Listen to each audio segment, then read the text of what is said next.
अस्सलामुअलैकुम, welcome back to my YouTube channel. आज की इस वीडियो में हम जनरल एनाटॉमी का सबसे इंपॉर्टेंट चैप्टर पढ़ेंगे, नर्वस सिस्टम, जो कि बहुत इंपॉर्टेंट चैप्टर है और इसको समझने में भी थोड़ी मुश्किल होती है क्योंकि हमारे पास दो तरह के नर्वस सिस्टम होते हैं, पेरिफेरल नर्वस सिस्टम और सेंट्रल नर्वस सिस्टम। तो इंशाल्लाह आज हम इसको आसान बना के पढ़ेंगे। तो सबसे पहले जो हमारे पास नर्वस सिस्टम की डेफिनेशन लिखी हुई है कि nervous system is the chief controlling and conductive system of the body. ठीक है, ये हमारे पास सबसे ज़्यादा मेन और कंडक्ट यानी सिग्नल्स को कंडक्ट करता है। ये रेगुलेट करता है और कंट्रोल करता है बॉडी की एक्टिविटीज़ को, चाहे वो एक्टिविटीज़ वॉलेंट्री हो या फिर इनवॉलेंट्री, और उनको एडजस्ट करता है इंडिविजुअल को कि वो सराउंडिंग के साथ एडजस्ट करता है। ठीक है, इंडिविजुअल को।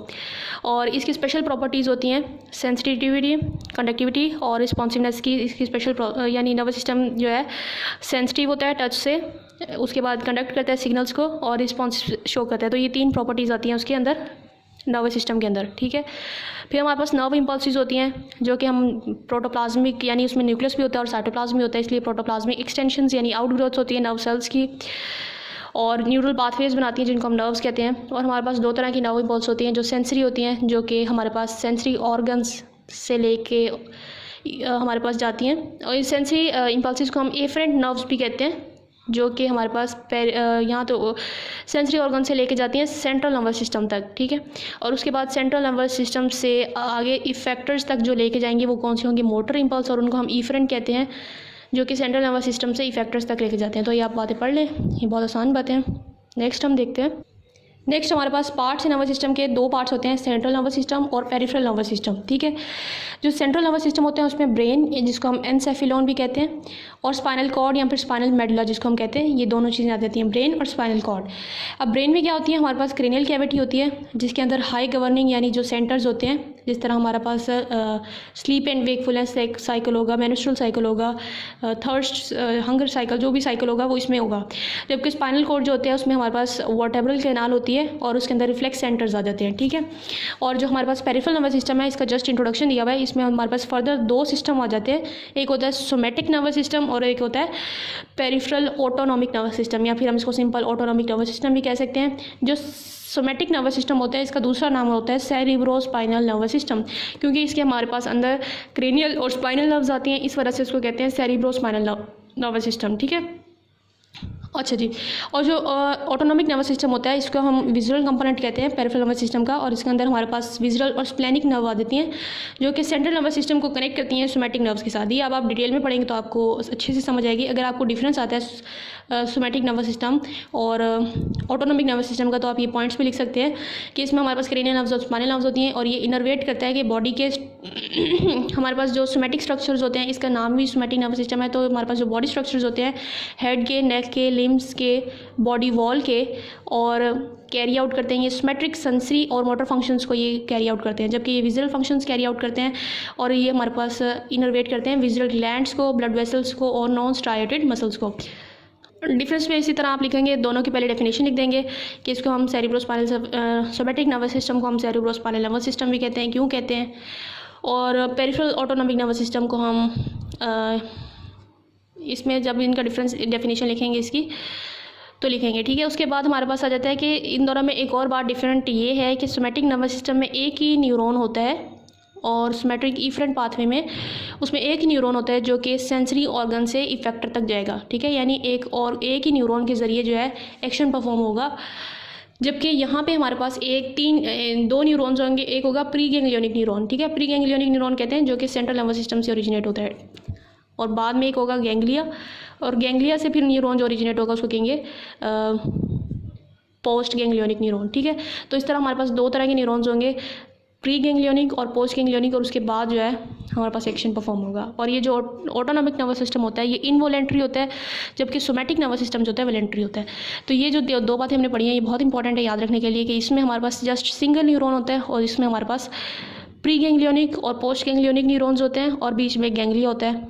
ठीक है, अब हमारे पास जो नर्वस सिस्टम है उसके सेल की दो टाइप्स होती हैं, या तो एक्साइटेबल सेल्स होते हैं जिनको हम नर्व सेल्स बोलते हैं, या नॉन एक्साइटेबल सेल्स होते हैं जिसको निरोग्लिया और श्वान सेल्स बोलते हैं, जो कि पेरिफेरल नर्वस सिस्टम में श्वान सेल्स बोलते हैं, और सेंट्रल नर्वस सिस्टम में इनको एपेंडाइमा बोलते हैं। इसके बाद न्यूरॉन्स हैं। न्यूरॉन्स एक जनरल टॉपिक है जो कि आप एफएससी में पढ़ते आए हो। अब हम मेन टॉपिक को स्टार्ट करते हैं, ऑटोनॉमिक नर्वस सिस्टम। ठीक है, मैंने आपको बताया था पेरिफेरल ऑटोनॉमिक नर्वस सिस्टम में कितने न्यूरॉन्स होते हैं, 2 न्यूरॉन्स होते हैं। एक होता है प्री गैंग्लियोनिक न्यूरॉन्स और एक होता है पोस्ट गैंग्लियोनिक न्यूरॉन्स। और सोमैटिक नर्वस सिस्टम जो होता है उसमें जस्ट 1 न्यूरॉन होता है। ठीक है, अब देखिए हमारे पास ऑटोनॉमिक नर्वस सिस्टम जो है, autonomic nervous system involuntary activities को कंट्रोल करता है। जैसे हमारे पास स्लाइवेशन यानी जो हमारा थूक है ये हमारे कंट्रोल में नहीं है, स्वेटिंग हमारी कंट्रोल में नहीं है, पेरिस्टाल्सिस हमारी कंट्रोल में नहीं है। तो ये इनवॉलेंट्री एक्टिविटीज़ है जिनको ऑटोनॉमिक नर्वस सिस्टम कंट्रोल करता है। ये हमारे पास सोमैटिक नर्वस सिस्टम से डिफरेंट होता है क्योंकि इसमें एक प्री गैंग्लियोनिक फाइबर होता है जो कि सेंट्रल नर्वस सिस्टम से अराइज होता है, और एक गैंग्लिया होता है जो कि रिले यानी एक रस इस तरह, ये गैंग्लिया, ये प्री गैंग्लियोनिक फाइबर्स, ये पोस्ट गैंग्लियोनिक फाइबर्स और ये गैंग्लिया। ये गैंग्लिया जो कि रिले के तौर पे एक्ट करता है प्री गैंग्लियोनिक फाइबर और पोस्ट गैंग्लियोनिक फाइबर के दरमियान में, और पोस्ट गैंग्लियोनिक फाइबर जो है अराइज होता है गैंग्लिया से। ठीक है, जो कि इफेक्टर्स को फिर बाद में सप्लाई करता है। इसके अलावा अगर हम देखें तो सोमैटिक नर्वस सिस्टम में एक ही न्यूरॉन होता है जो कि अराइज होता है और फिर वो अपनी डेस्टिनेशन तक पहुँचता है। अब ऑटोनॉमिक नर्वस सिस्टम के 2 पार्ट्स होते हैं, सिंपैथेटिक और पैरासिम्पैथेटिक। ठीक है, जो सिंपैथेटिक एक्टिविटीज़ होती हैं वो वाइड स्प्रेड होती हैं और ये चले एंड में पढ़ेंगे इसको, बस ये भी याद रखें। सिंपैथेटिक नर्वस सिस्टम को सबसे पहले पढ़ेंगे। ये हमारे पास किसकी टाइप है, ऑटोनॉमिक नर्वस सिस्टम की टाइप है। तो अब जो सिंपैथेटिक नर्वस सिस्टम है इसको हम थोरैकोलम्बर सिस्टम भी कहते हैं, थोरैकोलम्बर, क्योंकि हमारे पास इसका जो आउटफ्लो है ये कहाँ से अराइज होता है, कौन सी स्पाइनल कॉर्ड की नर्व से अराइज होता है, T1 से लेके L2 सेगमेंट्स जो होते हैं ना स्पाइनल कॉर्ड, वहाँ से ये अराइज होता है सिंपैथेटिक नर्वस सिस्टम। अगर इस डायग्राम में देखें तो ये हमारे पास T1 सेगमेंट है जो कि थोरैक्स वाले रीजन में होगा, और L2 सेगमेंट तक यानी जो लंबर तक रीजन तक जो है ना ये हमारे पास सिंपैथेटिक जो है ट्रंक है, यहाँ शो किया हुआ है, और ये रेड कलर से जो दिखाए हुए हैं ये फिर ऑर्गन्स को सप्लाई करेगा। तो इसका फंक्शन देखते हैं। सबसे पहले इसकी ना स्ट्रक्चर्स की बात की हुई है कि इसमें प्री गैंग्लियोनिक फाइबर्स, जाहिर सी बात है ऑटोनॉमिक नर्वस सिस्टम है तो इसमें सिंपैथेटिक नर्वस सिस्टम एक ऑटोनॉमिक नर्वस सिस्टम है, तो इसमें दोनों चीज़ें होंगी, प्री गैंग्लियोनिक फाइबर भी होगा, गैंग्लिया भी होगा और पोस्ट गैंग्लियोनिक फाइबर भी होगा। तो इसकी इनकम्प्लीट डायग्राम है, आपने कंप्लीट करनी है इसको। तो जो प्री गैंग्लियोनिक फाइबर्स होते हैं ना, आपने पहले उसका यानी जो सेंट्रल नर्वस सिस्टम से अराइज होंगे उसको यहाँ पे समझने की बहुत ज़रूरी है। The medulated preganglionic fibers arise from the vertebral column of the spinal cord। Spinal cord क्या है, एक सेंट्रल नर्वस सिस्टम का पार्ट है। सेंट्रल नर्वस सिस्टम में 2 चीज़ें आती हैं ना, स्पाइनल कॉर्ड और ब्रेन। तो प्री गैंग्लियोनिक फाइबर्स जब कहाँ से अराइज होंगे, स्पाइनल कॉर्ड से अराइज होंगे, और ये मेडुलेटेड होंगे यानी माइलिनेटेड होते हैं, माइलिन शीथ होगी इनके इर्द गिर्द। आपको माइलिन शीथ का तो पता होगा ना, जो श्वान सेल्स की शीथ होती है, तो ये माइलिनेटेड होंगे यानी इनके अंदर श्वान सेल्स की शीथ होगी तो माइलिनेटेड होंगे, तो मेडुलेटेड भी कहते हैं इसी को। आपने इसका दूसरा नाम लिख लेना है कि इसको माइलिनेटेड भी कहते हैं।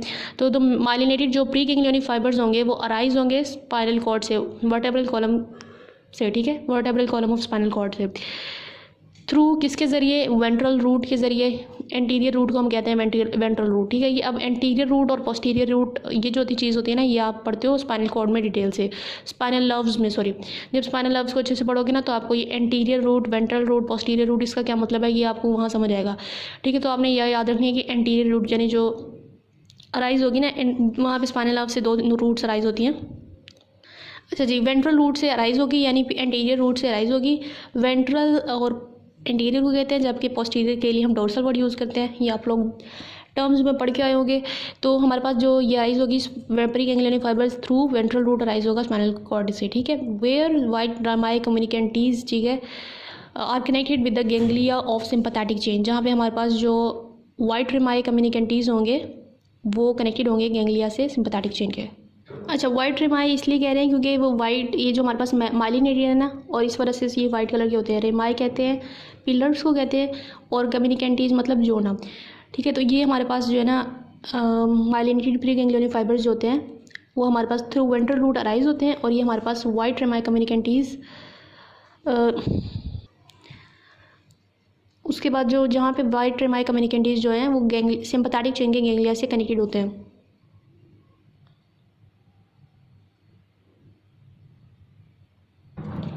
अच्छा, ये जो हमारे पास अब दिखाए हुए ये प्री गैंग्लियोनिक फाइबर्स हैं, जो कि ये वाला जो रूट है इसको कहेंगे वेंट्रल रूट। ठीक है, देखिए इसको कहेंगे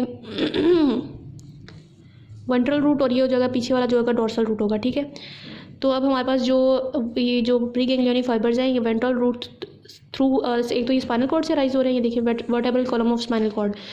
उसके बाद ये यहाँ से राइज होंगे और उसके बाद थ्रू वेंट्रल रूट और ये जाके फिर हमारे पास जहाँ पे क्या होगा, वाइट रिमाई कम्युनिकेंटीज जो हैं वो सिंपैथेटिक चेन से ganglia, sympathetic chain of ganglia से जाके कनेक्टेड हो रहे हैं। ये है वाइट रिमाई कम्युनिकेंटीज, ठीक है। यहाँ से ये कनेक्ट हो रहे हैं किसके साथ, गैंग्लिया और सिंपैथेटिक चेन।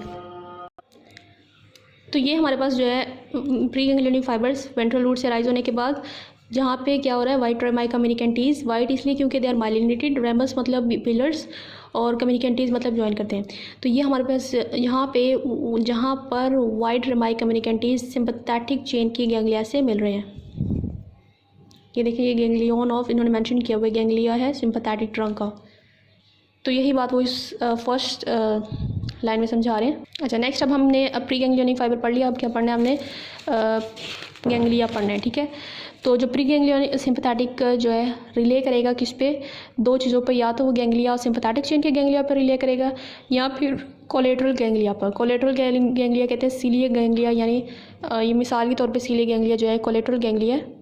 तो यहाँ देखें, यहाँ या तो वो जो हमारे पास प्री गैंग्लियोनिक फाइबर है वो दो चीज़ों पर रिले कर सकता है, इस या तो सिंपैथेटिक ट्रंक के गैंग्लिया पे और या फिर कोलेटरल गैंग्लिया पर, ठीक है। ये देखें दो गैंग्लिया पे रिले करेगा, या तो इस पर और यहाँ इस पर। अच्छा, अब हमारे पास पोस्ट गैंग्लियोनिक फाइबर की बारी आ जाती है। पोस्ट गैंग्लियोनिक फाइबर्स अब क्या होंगे, वो नॉन माइलिनेटेड होंगे या नॉन मेडुलेटेड होंगे और उनका कलर अब वाइट नहीं होगा, वो कलर क्या होगा उनका, ग्रे कलर के होंगे। तो पोस्ट गैंग्लियोनिक फाइबर या फिर ग्रे रिमाई कम्युनिकेंटीज जो हैं वो रन करते हैं कुछ डिस्टेंस। अब यही बात आप लोगों ने याद रखनी है कि जो पोस्ट गैंग्लियोनिक फाइबर्स होते हैं सिंपैथेटिक नर्वस सिस्टम के, वो लॉन्ग होते हैं, ठीक है, यानी इनको ज़्यादा डिस्टेंस ट्रैवल करना पड़ता है बजाय पैरासिम्पैथेटिक नर्वस सिस्टम के पोस्ट गैंग्लियोनिक फाइबर के। वो बिल्कुल इफेक्टर ऑर्गन्स के ऊपर आके पड़ रहे होते हैं पोस्ट गैंग्लियोनिक फाइबर्स, लेकिन यहाँ पे उनको ज़्यादा ट्रैवल करना पड़ता है। पोस्ट गैंग्लियोनिक फाइबर्स को सिंपैथेटिक नर्वस सिस्टम में ज़्यादा ट्रैवल करना पड़ता है। They have to travel for some distance before reaching the organ of supply, ठीक है। यहाँ तक हमारी बात खत्म हो जाती है pre ganglionic post ganglionic fibres की और गैंग्लिया की। तो ये इंशाल्लाह आपको समझ आ गई होगी। अगर आपको समझ नहीं आई तो आप इसको दोबारा सुने, क्योंकि ये बात बहुत इंपॉर्टेंट है और ये चीज़ें समझने वाली हैं। और अगर हमारे पास यहाँ पे थोड़ी सी आप अगली बात बताइए कि एड्रिनल मेडुला की एक्सेप्शन है कि इसको सप्लाई करता है प्री गैंग्लियोनिक फाइबर्स। ये एक्सेप्शन है, आपने याद रखनी है कि जो हमारे पास एड्रिनल मेडुला है उसको प्री गैंग्लियोनिक फाइबर सप्लाई करता है। और सिंपैथेटिक नर्वस सिस्टम की नेचर कैसी होती है, वो एड्रिनर्जिक होते हैं कुछ अपने, यानी वो हमारे पास कैसे हार्मोन सिक्रीट करते हैं, तो वो नॉर एड्रेनालिन जो है वो प्रोड्यूस करते हैं न्यूरोट्रांसमीटर के तौर पे। न्यूरोट्रांसमीटर हमारे पास डिफरेंट किस्म के होते हैं। तो इसमें हमारे पास जो एड्रेनर्जिक मतलब होते हैं कि वो नॉर एड्रेनालिन जो है न्यूरोट्रांसमीटर रिलीज़ करते हैं ये जो सिंपैथेटिक नर्वस सिस्टम वाले। लेकिन एक्सेप्शन भी है, स्वेट ग्लैंड और स्केलेटल मसल की वेसल्स में हमारे पास जो सिंपैथेटिक नर्वस जो सप्लाई करती हैं वो कोलिनर्जिक होती हैं, वो एड्रीनर्जिक नहीं होती, ठीक हो गई। वो हमारे पास क्या होंगी, कोलिनर्जिक होंगी। और जो कि सप्लाई करती हैं सिंपैथेटिक नर्व सप्लाई, क्योंकि हमने पढ़ा है ना कि स्वेटिंग जो होती है वो ऑटोनॉमिक नर्वस सिस्टम है, तो वो सिंपैथेटिक ऑटोनॉमिक नर्वस सिस्टम है। तो उसमें जो सिंपैथेटिक नर्व्स होती हैं वो एड्रीनर्जिक यानी नॉर एड्रेनालिन, वहाँ पे न्यूरोट्रांसमीटर रिलीज़ नहीं होता बल्कि वो कोलिनर्जिक होती हैं। और जो स्केलेटल मसल्स हैं वो भी उनमें क्या करती हैं, वैसोडाइलेशन करती हैं। तो फंक्शन क्या होता है सिंपैथेटिक नर्व्स का, ये स्क्रीटोमोटर होती हैं, यानी स्वेट ग्लैंड्स को ये यहाँ पे स्क्रीट करती हैं स्वेट। वेजोमोटर कहते हैं उसके लिए, वेजो कंस्ट्रिक्शन कराती हैं वेसल्स की। पाइलोमोटर कहते हैं कॉन्ट्रैक्ट करते हैं इरेक्टर पिलाई मसल्स को। ये जो हमारे पास स्वेट ग्लैंड के अंदर इरेक्टर पिलाई मसल्स होते हैं उसको क्या करते हैं, ये कॉन्ट्रैक्ट कराते हैं ताकि इरेक्शन हो सके। जब भी कोई स्ट्रेस, अगर आप कोई अचानक कोई चीज़ देखते हो तो आपके बाल बाजुओं के या जहाँ भी तो वो ये बिल्कुल खड़े हो जाते हैं, लिम्स के बाल। तो ये एक इरेक्शन कौन कराते हैं उनकी, ये कराते हैं पाइलोमोटर जो होते हैं, ये सिंपैथेटिक नर्व्स होती हैं, ये कराती हैं स्किन और बॉडी वॉल में, ठीक है। कहाँ पे होते हैं इरेक्टर पिलाई मसल, स्किन और लिम्स की स्किन और बॉडी वॉल की स्किन में। सिंपैथेटिक नर्व्स की कुछ फीचर हैं कि हमारे पास जब सिंपैथेटिक नर्व्स एक्टिविटीज़ जो होगी तो हमारे पास प्यूपिल डायलेट हो जाएगा, हमारे पास ब्लड प्रेशर भाग जाएगा। इसकी एग्जांपल आपने एक डॉग की कंसीडर करनी है। एक डॉग अगर आपके पीछे लगे या आपने स्नेक देख लिया तो आपके क्या होगी, प्यूपिल आपके यानी स्ट्रेस कंडीशन में आप आ गए तो आपके प्यूपिल डायलेट कर जाएंगे, आपका ब्लड प्रेशर बढ़ जाएगा। टेकीकार्डिया यानी आपकी हार्ट बीट इंक्रीज़ हो जाएगी, आपका फेस पेल हो जाएगा और माउथ ड्राई हो जाएगा। होलो विजरा जो होंगी, जैसे डाइजेस्टिव सिस्टम है, उनकी इनहिबिशन हो जाएगी, यानी वो अपनी एक्टिविटी को स्टॉप कर देंगे। और पेरिनियल स्पिंस्टर्स जो होंगे वो क्लोज हो जाएंगे। और इसके अलावा ब्लड सप्लाई जो होती है हार्ट को और ब्रेन को और स्केलेटल मसल्स को जो ब्लड सप्लाई हो रही होती है वो भी इंक्रीज़ हो जाती है। तो इसको हम कहते हैं फाइट और फ्लाइट कंडीशंस भी कहते हैं, ठीक है। नेक्स्ट हमारे पास है, ये बात इंपॉर्टेंट नहीं है, आप नहीं पढ़ें इसको तो अच्छा ही है। नेक्स्ट हमारे पास पैरासिम्पैथेटिक नर्वस सिस्टम है, जो कि बहुत इजी है। क्योंकि इसको हम आप लोगों ने अगर आप पढ़ लेते हो सिंपैथेटिक नर्वस सिस्टम, तो पैरासिम्पैथेटिक बिल्कुल वैसा ही है और आपको आसानी रहेगी। इसको हम क्रेनियो सैक्रल भी कहते हैं। क्योंकि ये हमारे पास क्रेनियल और सैक्रल सेगमेंट तक जो है ना अराइज होती हैं। क्रेनियल नर्व्स कौन सी होंगी? हमारे पास ब्रेन से अराइज होती हैं, उनको कहते हैं क्रेनियल नर्व्स। 3, 7, 9 और 10 क्रेनियल नर्व्स मिक्स नर्व्स हैं, तो ये स्पेसिफिक क्रेनियल नर्व्स से जो है ये पैरासिम्पैथेटिक नर्वस अराइज होता है। और 2 to 4 sacral segments of spinal cord.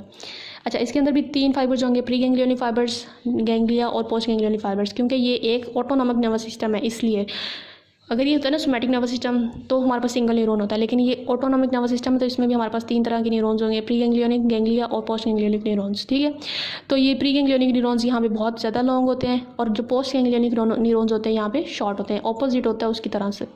यहाँ पे लॉन्ग होते हैं, वो हमारे पास विजराज तक पहुँच जाते हैं, जो जिन विजराज को इन्होंने सप्लाई करना है वहाँ तक पहुँचते हैं। उसके बाद क्या होगा? उसके बाद गैंग्लिया होगा एक, जिसको हम कहेंगे टर्मिनल गैंग्लिया, वो सिचुएटेड होगा विजरा के ऊपर, और वहाँ से फिर ओरिजिनेट होंगे पोस्ट गैंग्लियोनिक न्यूरॉन। ठीक है, तो ये शो किया गया है पैरासिम्पैथेटिक नर्वस सिस्टम। ये हमारे पास क्रेनियल नर्व से राइज हो रहा है। 3, 5, 6, 9 और 10 ये मिक्स नर्व्स हैं। ठीक है, यहाँ से, और सैक्रल सेगमेंट्स के कौन से? 2, 3 और 4 सैक्रल सेगमेंट्स यहाँ से राइज हो रहा है, जाके फिर ऑर्गन्स को सप्लाई कर रहा है। इसके अलावा इसके लिए इसको हम क्या कहते हैं? क्रेनियो सैक्रल नर्वस सिस्टम भी कहते हैं। अब इनके प्री गैंग्लियोनिक न्यूरॉन देखें, ठीक है, यहाँ पे हमारे पास ये है ऑर्गन्स तक जो सप्लाई हो रहे हैं। देखें यहाँ पे, यहाँ तक जो एक न्यूरॉन आ रहा है ना, कितना लंबा है, ये है प्री गैंग्लियोनिक न्यूरॉन। ठीक है, उसके बाद ये छोटा सा एक हमारे पास गैंग्लिया होगा, और गैंग्लिया के बाद एक पोस्ट गैंग्लियोनिक न्यूरॉन होगा। तो पोस्ट गैंग्लियोनिक न्यूरॉन जो होगा एग्जैक्ट वो ऑर्गन के ऊपर ही पड़ा होगा। ठीक है, और उसको सप्लाई कर देगा। तो इसमें हमारे पास पोस्ट, जिस तरह यहाँ पे देखें, यहाँ पे ये इससे पहले वाला जो है प्री गैंग्लियोनिक न्यूरॉन, और उसके बाद वाला पोस्ट गैंग्लियोनिक न्यूरॉन, ये गैंग्लिया होगा जो एक। ठीक है, और अगर अब इनकी नेचर देखें तो नेचर इनकी क्या सी होती है? इनकी ये कोलिनर्जिक होते हैं, जबकि पैरासिम्पैथेटिक नर्वस सिस्टम कोलिनर्जिक होते हैं, जबकि सिंपैथेटिक कैसे होते हैं? एड्रीनर्जिक होते हैं। कोलिनर्जिक मतलब ये कौन सी रिलीज़ करते हैं एंडिंग्स पर? ये इनकी नर्व एंडिंग्स होती हैं, कोलिनर्जिक होती हैं। अच्छा, अब इनका फंक्शंस क्या होता है कि इसमें हमारे पास सारा काम अपोजिट होगा। ये रिलैक्स कंडीशन में होती है, इसलिए यहाँ पे प्यूपिल डायलेट होने की बजाय कंस्ट्रिक्ट हो जाता है। फेस आपका फ्लश हो जाएगा, माउथ आपका मॉइस्ट यानी वाटर वाला होगा, यानी जो नॉर्मल होता है। पल्स आपकी स्लो होगी नहीं या नॉर्मल होगी। ब्लड प्रेशर आपका लो होगा, और आपके ब्लैडर और ये जो गट है ये कॉन्ट्रैक्ट में होंगे, और पेरिनियल स्फिंक्टर जो होंगे आपके रिलैक्स होंगे। अच्छा, जो ये पैरासिम्पैथेटिक नर्वस सिस्टम है उससे कंजर्वेशन होती है एनर्जी की, इस तरह, क्योंकि हमारे पास जो ये डिस्क्रीट होते हैं और आइसोलेटेड होते हैं, इस वजह से। इसके बाद अगर आप डिफरेंस करना चाहें तो क्या करेंगे कि दोनों के आउटफ्लो ट्रैक को बताएंगे कि इसका जो होता है वो सेरिब्रोस्पाइनल होता है, और इसका हमारे पास क्रेनियो सैक्रल होता है। और इसमें हमारे पास प्री गैंग्लियोनिक फाइबर, जिसका कैसा होता है? इसका प्री गैंग्लियोनिक फाइबर जो होता है वो शॉर्ट होता है, जबकि इसका लॉन्ग होता है। इसका पोस्ट गैंग्लियोनिक फाइबर जो होता है वो लॉन्ग होता है, जबकि इसका पोस्ट गैंग्लियोनिक फाइबर शॉर्ट होता है। ये हमारे पास फाइट और फ्लाइट के लिए होता है, जबकि ये रिलैक्स स्टेट के लिए होता है। इसकी नेचर एड्रीनर्जिक होती है, लेकिन एक्सेप्शंस का आप ज़रूर बताएंगे। इसकी कोलिनर्जिक एंडिंग्स होती हैं, और इसके अलावा ये सप्लाई करता है विजरास को, जबकि ये सप्लाई करता है somatic structure of the body, head, neck and limbs वगैरह। तो अब हमारे पास जो पेरिफेरल नर्वस सिस्टम है, जो कि मेन था, जो कि बच्चों को मोस्टली समझ नहीं आता, वो ख़त्म हो चुके हैं। अब हमारे पास है सेंट्रल नर्वस सिस्टम की। तो फर्स्ट फ्लोर में आप लोगों के पास जैसे इंट्रोडक्शन करना है सेंट्रल नर्वस सिस्टम में ब्रेन और स्पाइनल कॉर्ड का। उसमें हमारे पास स्पाइनल नर्व्स भी होती हैं, क्रेनियल नर्व्स भी होती हैं, और ब्रेन को कंप्लीट पढ़ना है। तो इसको हम इंशाल्लाह नेक्स्ट वीडियो में पढ़ेंगे। अब तक के लिए इतना ही है।